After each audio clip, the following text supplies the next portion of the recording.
In today's video, I'll be talking about money and inflation, and I'll be starting it off with these not ancient coins. These are coins that were used in China and in the Far East from the 12th, 13th century all the way up to the early 20th century or late 19th century. Coins like these. We call this copper cash. And today these coins are totally worthless. They're only worth the numismatic value of the coin, basically. Totally worthless. They were worth something from the 13th century to the early 1900s. Worthless today. And here's some examples of pennies. This is a copper penny. This is a wheat penny. And there's a big difference between a wheat penny and a modern penny like this from 2012. So the differentiation is from 1900 to 1981. Pennies were made out of 95% copper and 5% zinc. And in the 1930s, or 40s, they were 95% copper and 5% tin. But for the most part, they were 95% copper and 5% zinc. And as for the composition of the penny, of a pre-1981 penny like this, it costs about, let me see, there's 3.11 grams of weight or mass for this penny. Yet this penny costs about 2.6 cents to produce. And the modern penny contains 97.5% zinc, which is a cheaper metal. It costs $1.11 per pound for zinc, and a pound of copper costs $3.64 per pound. So the old penny costs about maybe 2.6 cents to produce one. This costs less than, I would say, I'll leave it there, you could see it. So it costs less to produce a modern penny versus the old penny, so the money has clearly been devalued. And in 1971, when gold was decoupled from the dollar, it cost a nickel to buy 1 can of Coke. 1 can of Coke costs a nickel. And we had, so basically 1 can of Coke costs a nickel, and today a can of Coke costs maybe 85 cents, 75 cents to 85 cents per can. So if you didn't invest your money and you just kept this nickel from 1971, you couldn't buy a can of Coke today, a 12-ounce canner. Back then they had 12-ounce bottles of Coke, glass bottles. Today they have 12-ounce aluminum cans of Coke. You couldn't buy that for 5 cents a day. It would cost 75 to 85 cents if you went to a convenience store to get one. However, if you did have a silver coin, this is not a Morgan dollar, I'm just saying, but it is a 1 troy ounce silver coin. If you had a Morgan dollar back in 1964, and let's say you had it in 1964 and a can of Coke cost 5 cents, right? So the amount of silver that's in a Morgan dollar, so it's 26.73 grams. That's the total weight of a Morgan dollar. And it's 90% silver, 10% copper. So 1 troy ounce of silver is $23.38 per troy ounce. So that would cost, a Morgan dollar has $18.11 of value in copper and silver. So if you wanted to buy a can of Coke with $18.11 today, that's how much a Morgan dollar is worth. At 85 cents, you could buy 21.3 cans of Coke. And in 1971 or 1964, at 5 cents, you could buy 20 cans of Coke. So you haven't really lost any purchasing power if you had a Morgan dollar or some silver coin like this. So Morgan dollar doesn't contain 1 troy ounce. It contains about 0.77 troy ounces. But you get the idea. Having that silver coin kept its value. And if you wanted to buy a can of Coke today with currency, with this, I would give the cashier one of these. They would give me 15 cents back, and that's how much it would cost me for a can of Coke. So if I saved my money in U.S. Treasury bills, I mean not Treasury bill, U.S. dollars or whatever, I could only buy 1 can of Coke for 85 cents. How about a home? I was talking about empires and countries and stuff, and how they did. You have a new country, you have a new currency. This is a Austro-Hungarian kroner, or whatever you call that in German. This has 0.9805 ounces of pure gold in it, and this was minted in 1915. These coins were minted in, I guess, from 1892 to I guess 1916 or something. I'm not really sure exactly, but I'll leave it on the captions. So a gold coin like this, what could I buy with this back in 1900, let's say? So this is a 100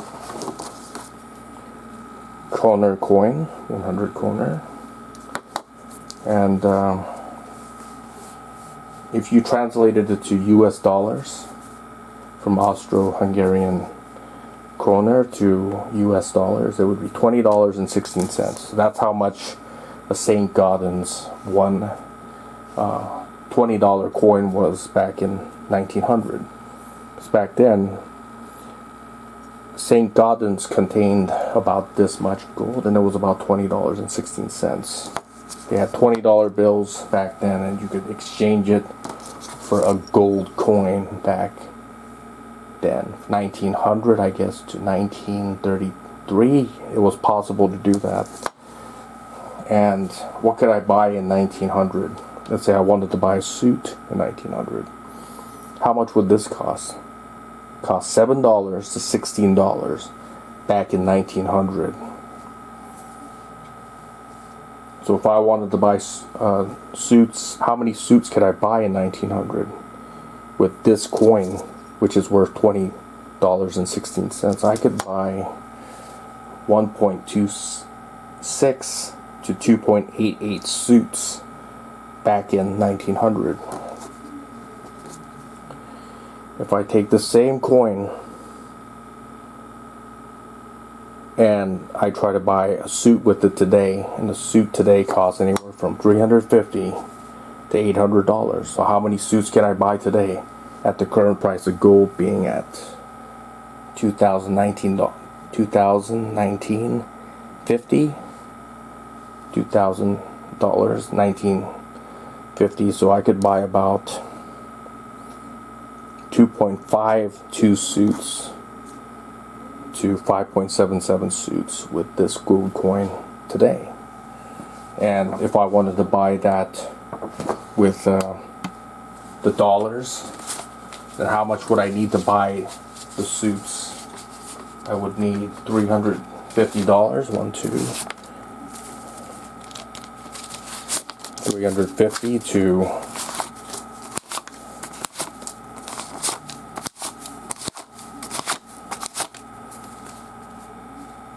$800 to buy that suit. I would need this much to buy that suit today.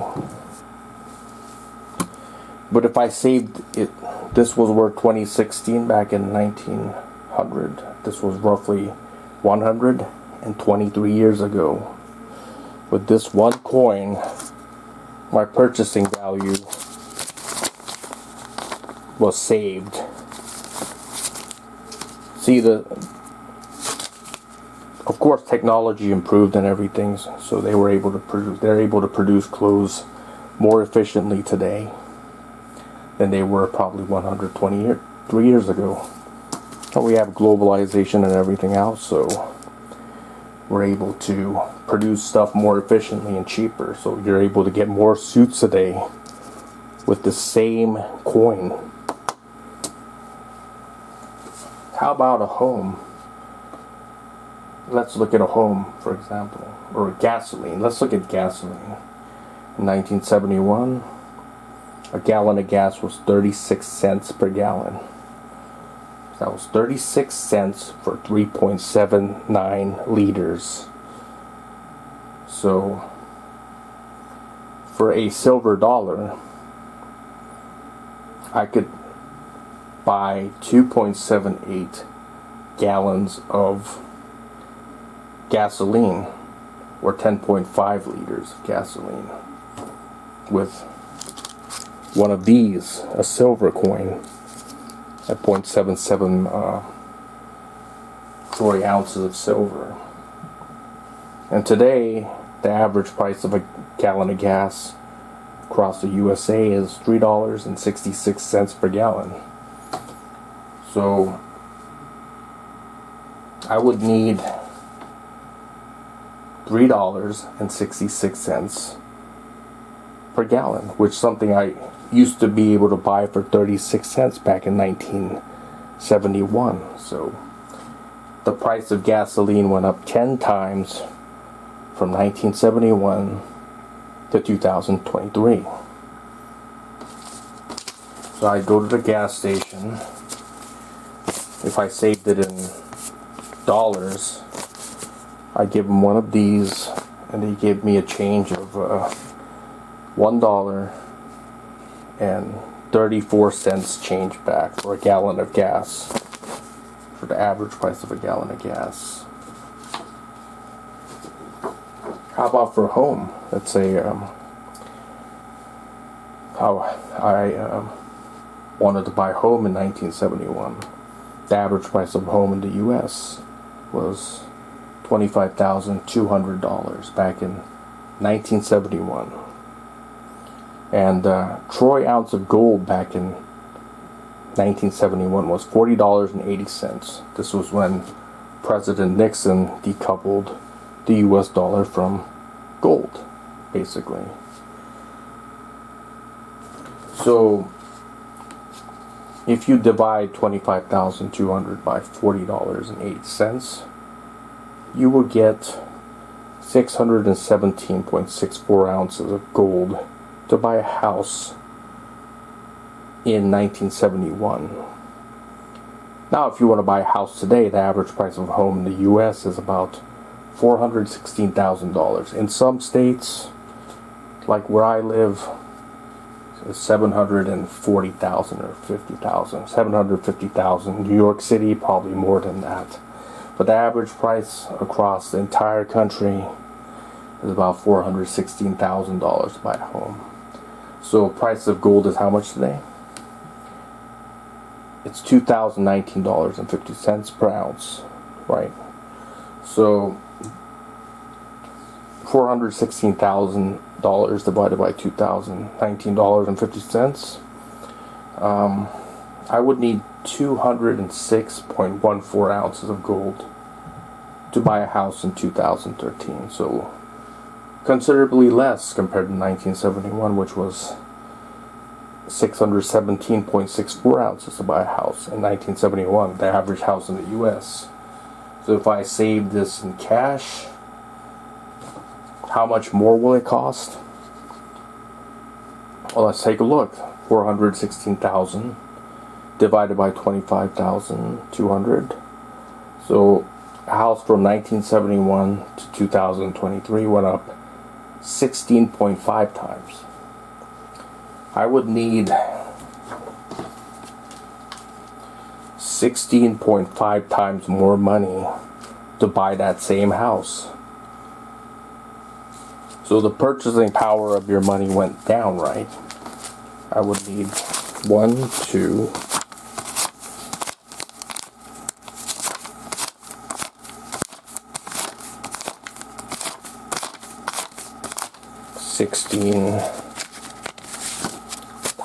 16.5 times more money to buy a house. So what used to be $100 back in 1971 lost is 16.5 times in real estate value today. So as you can see, decoupling the US dollar or money from gold has not been very good. It's been inflationary for the past, I would say, about 52 years. Very inflationary. All we've been seeing was inflation for the past 52 years. So every year this money becomes devalued, right? We need more of these dollars to just survive. You know, we need more of this. We need to earn a lot more money to survive. Everything that we have requires more and more money. We need to make more and more money for everything. We need to make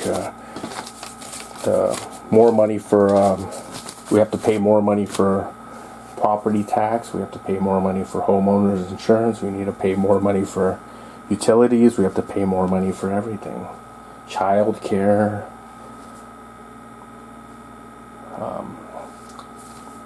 I guess homes for retirement folks. Retirement homes and everything else. The price just went up and up and up and up and up.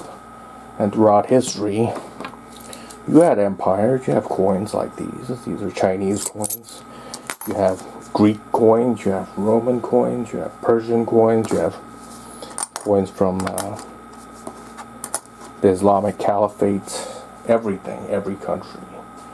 They all, once the country doesn't exist, the money becomes worthless. However, if the money is in something like this, a precious metal, it's timeless. It doesn't lose value. You see what I mean? It keeps its value. There's a lot of coins from back in the Roman Empire. You had something called a denarius. It was a silver coin. When it was first minted in the Roman Republic, maybe about, it was 95% silver. And near the end of the empire, that same coin only contained 5% silver and 95% iron, which is worthless. And if you wanted to get something for that worthless Roman coin, you couldn't get very much for it. Only the numismatic value. And they minted so many of them.